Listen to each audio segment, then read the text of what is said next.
রিয়াদে কাবা ঘরকে স্ক্রিনের মধ্যে রেখে বেগানা নারী নাচতেছে মুসলমানের ছেলেকে ধ্বংস করে দেওয়ার জন্য। প্রতিদিন গেম তৈরি হচ্ছে, প্রতিদিন সফটওয়্যার তৈরি হচ্ছে, প্রতিদিন ব্যাটিং সাইট তৈরি হচ্ছে, প্রতিদিন কিছু না কিছু হচ্ছে। মুসলমানের ছেলেকে মসজিদ থেকে গলা ধাক্কা দিয়ে বের করতে হবে না, একটা জিন্সের প্যান্ট মুসলমানের ছেলেকে বের করে ফেলেছে মসজিদ থেকে। হ্যাঁ, আমার কথা বিশ্বাস না হলে আপনি গবেষণা করেন না। যেদিন থেকে জিন্সের প্যান্ট এসেছে সেদিন থেকে শত শত যুবক নামাজ থেকে দূরে চলে গেছে।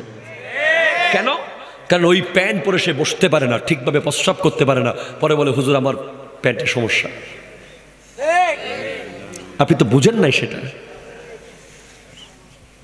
মুসলমানের ছেলেকে ট্রিট দেওয়া হয়েছে, ট্রিট।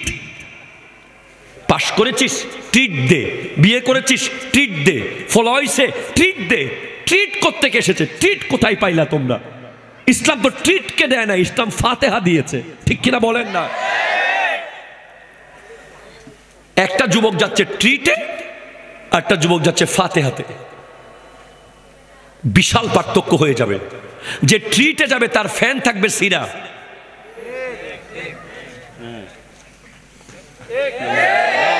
টাকা দিয়ে ছেঁড়া প্যান্ট মুসলমানের ছেলেরা কিনেছে, লজ্জা লেগেছে, লজ্জা, ঠিক কিনা কথা বলেন? মাথা হেট হয়ে গেছে। টাকা দিয়ে মুসলমানের ছেলে যখন ছেঁড়া প্যান্ট কিনে কিনে পরে, আমি নিজে ধোঁকা খেয়েছি একবার। এভাবে ধরে রাখছি আমার এক আত্মীয়কে হাত দিয়ে। সে বলছে কিভাবে ধরে রাখছেন? তোমার প্যান্ট ছিঁড়ে গেছে, তাড়াতাড়ি যাও, বাসায় গিয়ে চেঞ্জ করে আসো। বলেন না না না, এটা তো ফ্যাশন। কি করবেন বলেন? আজকে মুসলমানের ছেলের দরকার ছিল ফিলিস্তিনে গিয়ে যুদ্ধ করা, ঠিক কিনা কথা বলেন?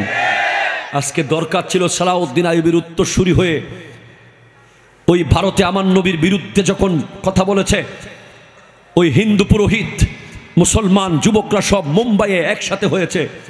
সেদিন সাংবাদিক জিজ্ঞেস করেছিল, আপকা ঘর कैसे चल रहा है, आपका संसार कैसे चल रहा है, आपका बाल बच्चा कैसे चल रहा है, आप सब तो मुंबई में आ गया।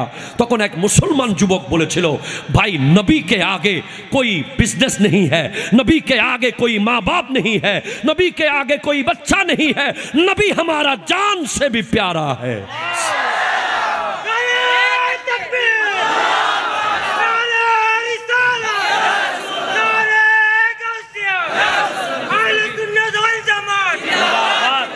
আপনি কি জাহান্নামের আগুন সম্পর্কে জানেন?